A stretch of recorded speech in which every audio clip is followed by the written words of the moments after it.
Hey everyone, this is Lomi, and today I'm making a new mask for Rune, my favorite doll. Through the first portion of his book series, he wears a mask that hides his face.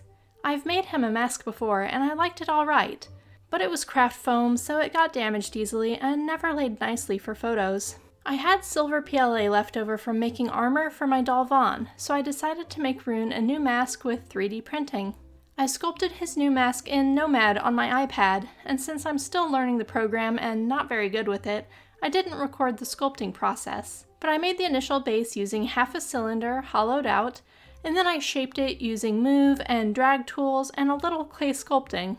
When I originally sculpted Rune, I had started in Blender and then transitioned to traditional clay, so I still had the original rough faceplate model I designed for him.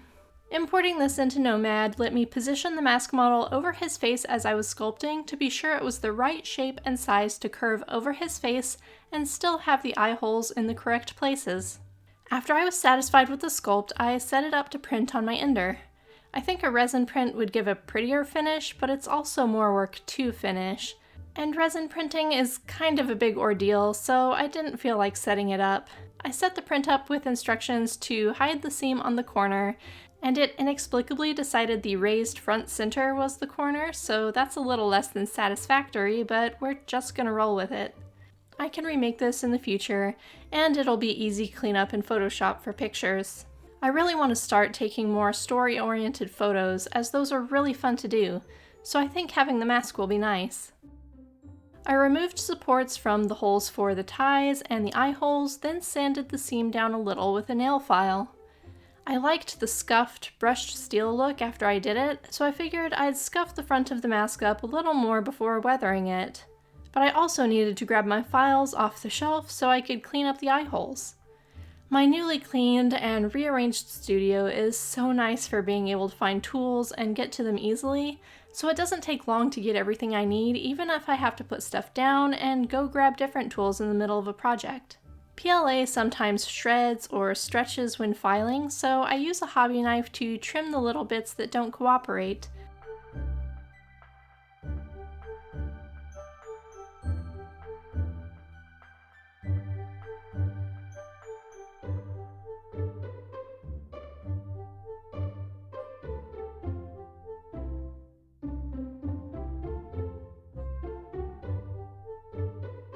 Then it's time for some weathering.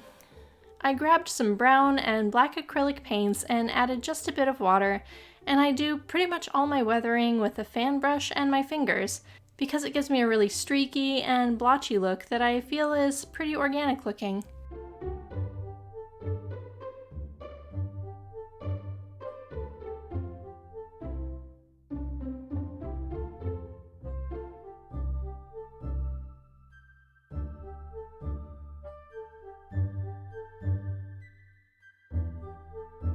When I drew the cover for book 2, the steel mask was one of the most fun things I got to draw, but it's easy to go a little too far with metal surfaces, which was true for this mask as well, and I occasionally had to wipe some bits with a wet brush or a melamine sponge to decrease the amount of paint on the surface.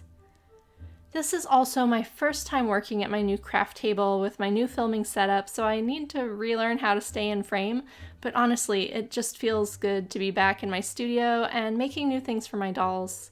It's been a long time since I've had so many ideas and enough inspiration to make them happen, and I'm glad that I get to share some of that with you while I'm doing it.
After I'm satisfied with the black marks, I start applying brown over the top. This could be dirt or rust, and I like the idea of both, so in my head, both is probably what it is.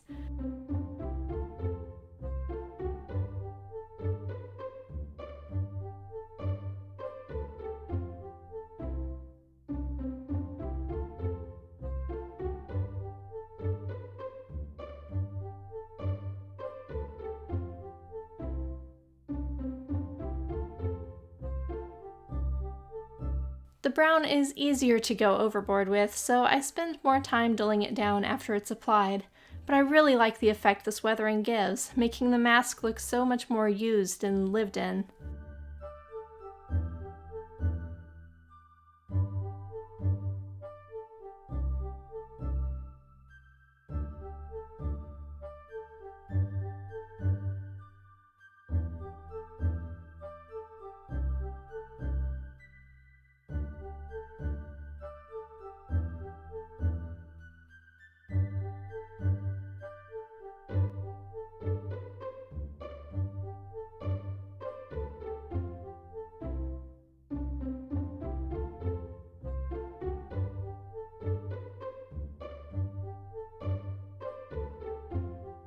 Once the paint is dry, I got out some super thin leather strips I'd saved from cutting down seam allowances when I made Vahn's pants, and those get looped through the holes on the sides to create ties to hold the mask on my doll's head.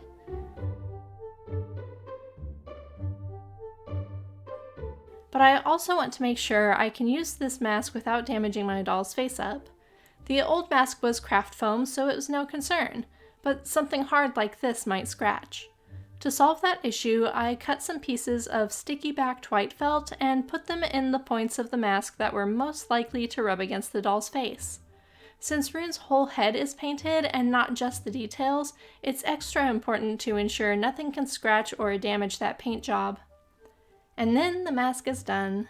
Even though this was a short and quick project I wrapped up in a day, I think it'll go a long way toward making some awesome doll photos. I can't wait to get started with them and maybe share part of the photography process. And that's all for today though. Thanks for watching. Bye.